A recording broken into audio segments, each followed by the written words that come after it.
Hello, Jamie here from Printed Encounter, and I'm coming at you with another video on how to use the Goblin Rig. This time, 2.0. I made some changes compared to the first rig. However, a lot of the information in the first video is still relevant, like how to navigate the viewport and how to pose models and stuff like that. So I recommend you watch that first video if you don't know anything about this. However, in this video, I'll be showing you some of the changes I made to the rig and also showing you how to remesh objects together and sculpt to get smoother transitions and possibly even further customize the model. So yeah, unlike the first rig, this one is a little different in that the arms and hands are not connected.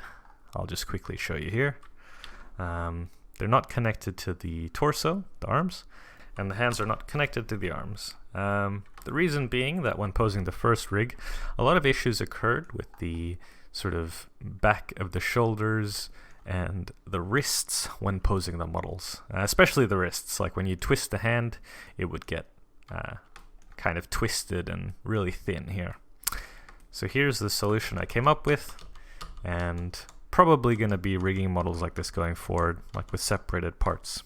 Because like I mentioned, when sculpting and remeshing the object later on, it's a lot easier to do so when the objects are separated and then you join them afterwards. So yeah, let's get into this. When you open this new file, I have some text information here that you can just hide here on the collection on the right, and also a ruler that's there if you need it, but if you don't need it, you could also hide that.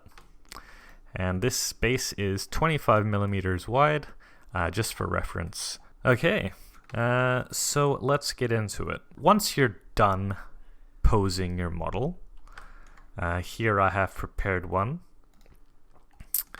You can hide the armature, as we don't need it anymore. And here's the model that we have posed.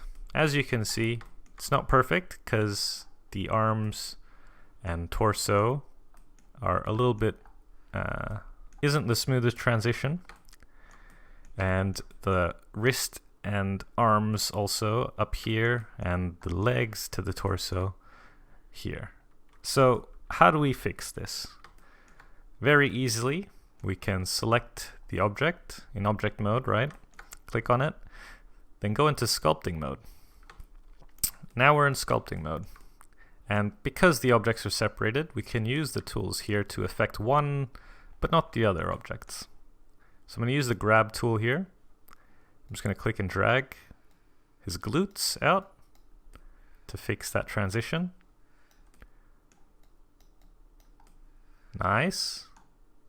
Out front here. Easy. And now if you have the newest version of Blender, which I recommend you get, you can press Alt and Q to select objects to work on them. So here I select the torso. Again with the grab tool, just moving the chest down together to get into the arm a little bit better. And down here. Nice.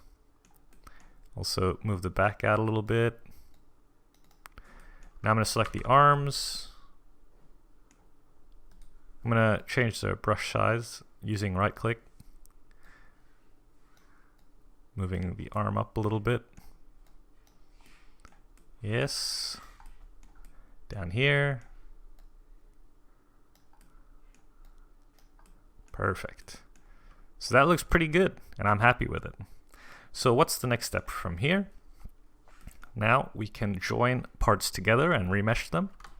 So to do that, we go back into layout mode, click the objects you want to join by clicking one of them and then shift clicking the other.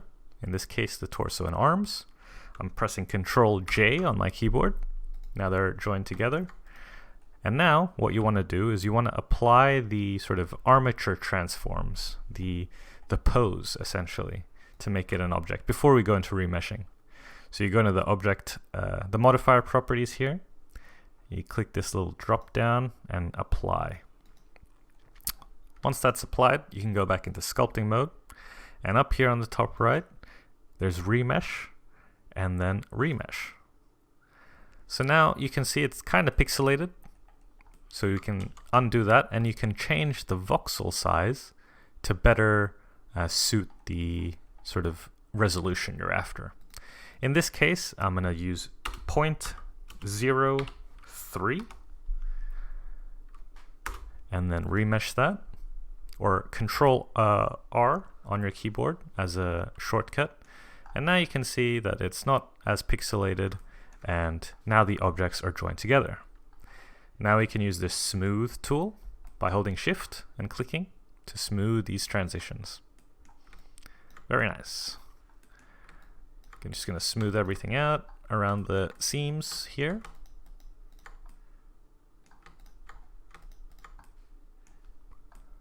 I'm going to hide the base so that we don't see it. Smooth, smooth, smooth. And I'm going to give it a little bit of a smooth around the elbows as well.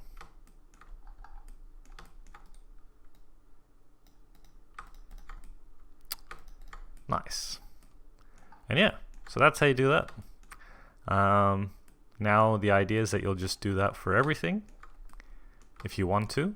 However, this will print just fine. Then you go back to layout mode or object mode, select everything that you want to export, file, export, STL, and then here I'm just going to call it Goblin Seductive.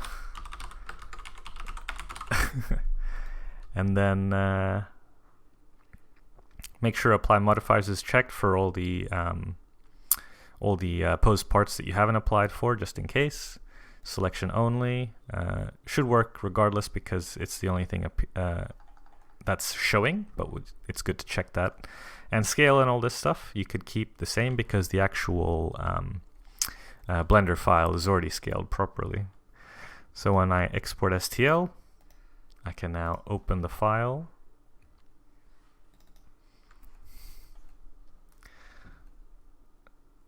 And yeah, here it is in Sheet 2 box, ready to be pre-supported and printed. If you have any questions or want me to clarify anything, feel free to leave a comment. I'll be happy to answer. Or, join the Discord and have a discussion there. And, if you use the models or use the rig to make any of your own models, please share them with me. I'd love to see. Just tag Printed Encounter. And yeah, that's pretty much it. The plan is that I'd like to start making several of these, different creatures, different, body types, different outfits, that sort of thing. And also include more assets, maybe sets of assets that could be mixed and matched and, added to other rigs and stuff. So, lots of possibilities here, and yeah, looking forward to it. Of course, I'll be making sets of models as well that are finished STL files for you to 3D print. But this is just for those of you that really want to, get into making your own models. And yeah, thanks for watching, I guess. And have a nice day.